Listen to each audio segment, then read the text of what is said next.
Le nombre de pays africains dont le ratio dette-PIB dépasse 60% est passé de 6 pays en 2013 à 27 pays en 2023,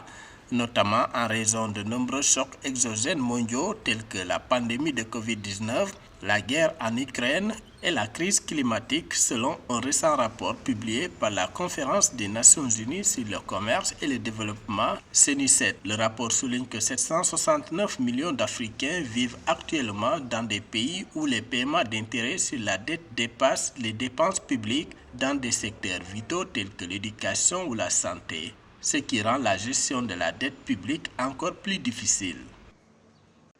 La Covid-19 et la guerre en Ukraine ont eu des conséquences négatives sur les économies africaines. La récession économique, l'inflation à 10 points, mais aussi des pertes fiscales énormes pour les pays non producteurs de pétrole. Intitulé Un monde de dette, un fardeau croissant pour la prospérité mondiale, le rapport souligne que le remboursement de la dette devient également plus coûteux, affectant de manière disproportionnée le développement des pays en développement. En 2023, ceux-ci ont payé 847 milliards de dollars d'intérêts nets, soit une augmentation de 26% par rapport à 2021. Aujourd'hui, beaucoup de produits comme le carburant, comme l'électricité, comme l'eau, ont connu quand même des augmentations de prix.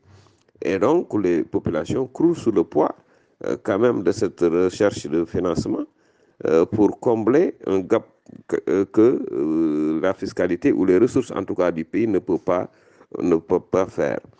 Notant que les pays en développement consacrent actuellement une plus grande partie de leur PIB au paiement des intérêts qu'aux initiatives climatiques, la CENICET propose un plan de réforme du système institutionnel financier mondial et promeut les objectifs de développement durable ODD des Nations Unies pour résoudre la crise de la dette.